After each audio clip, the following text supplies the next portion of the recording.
Yo, what is good, my anime people? What is good, yo?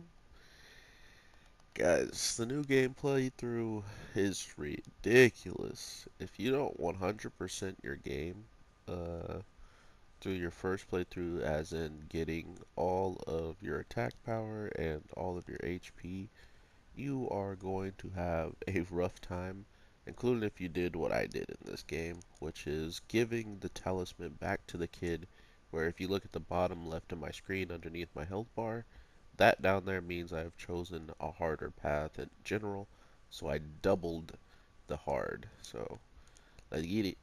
Sword art this week, boys. Woo, woo. Sword art, let's go. Um, I'm a grown man, and this episode hurt. This episode hurt a lot to watch, guys. I'm not gonna lie to you.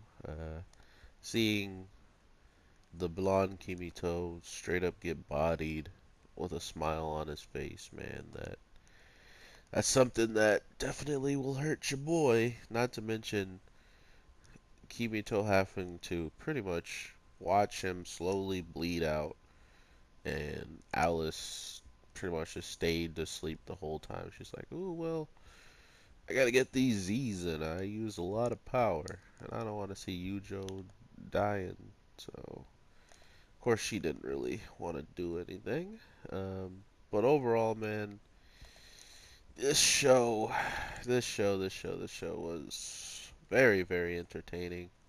Not just the simple fact of we were getting a lot of, you know, action towards like certain parts of the show, but we were also just blessed to have some of these characters back in a new situation where now all of a sudden we can see a lot better versions of their overall battle that they're going to have to take on.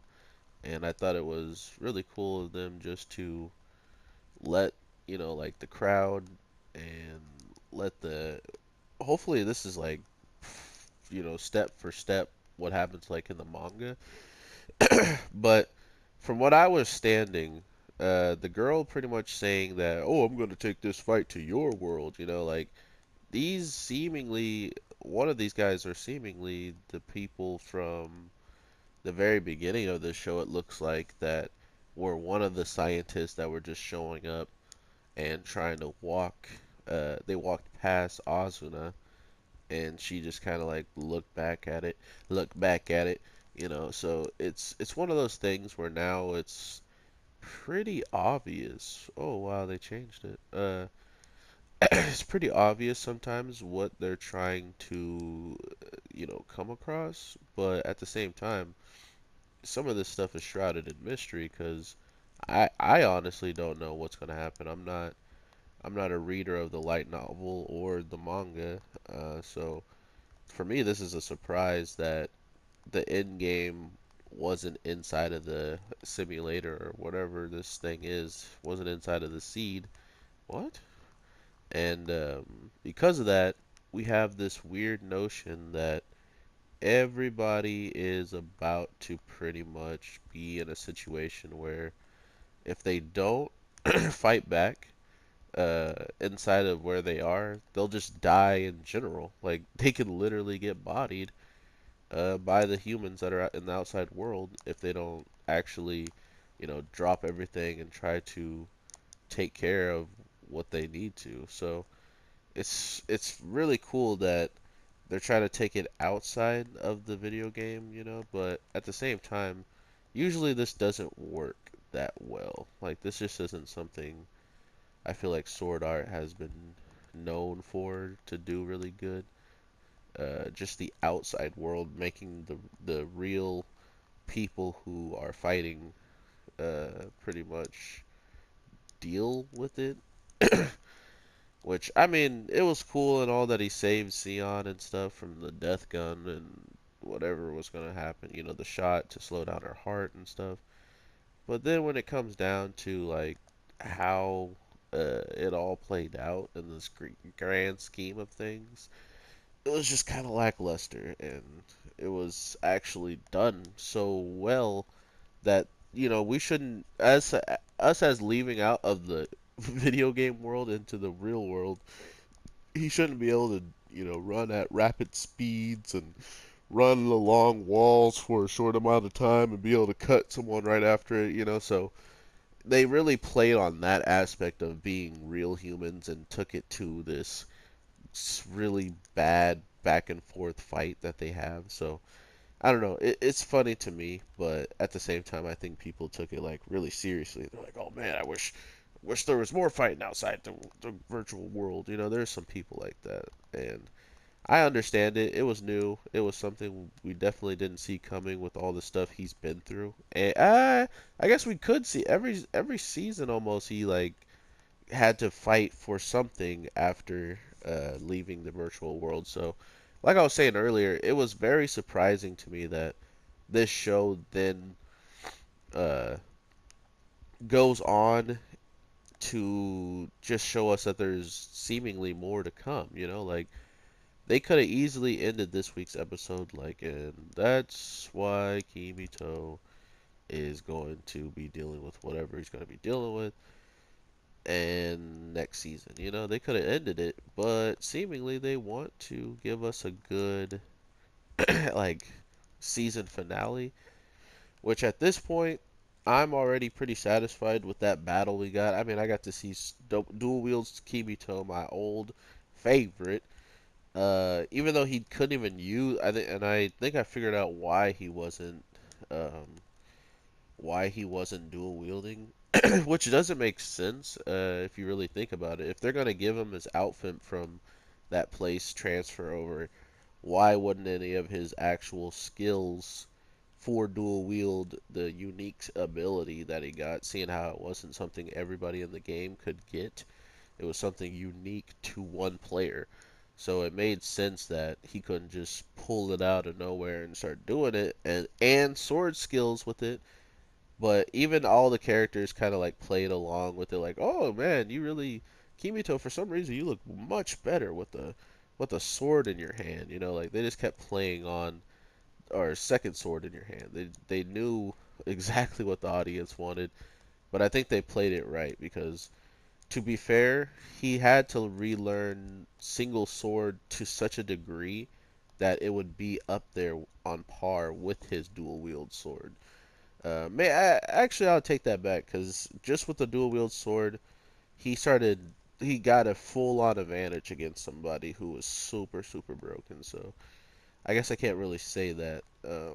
But overall, I just love the notion that uh, as a show, you kind of have to know what people want if you've already made multiple episodes. In my opinion, you should know what your audience wants if you've already gone far and beyond to give them one aspect of a character, and then all of a sudden that aspect's gone just because it's a new season.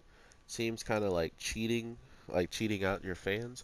So getting to see this ultimate fight, and I'm gonna tell you guys, it hurt to watch Blonde Kimito straight up say, "I can't see you," and them being as close as they are. Um, Not to mention that they were actually going to go through with it all. It hurt, guys. um, we've been watching this show from the start to finish. I definitely wanted Kimito to save this world and reset it so the people who were, at least trying to live in it and be good, not good, but just trying to enjoy the world that they're in. Unlike some people who think it was just their world to control in the first place. Um, that was kind of my notion between why I wanted those characters to make it out and be able to start up this world the way that they could see it possible, And to think that he's just X'd out of it because of this one character really sucks, man.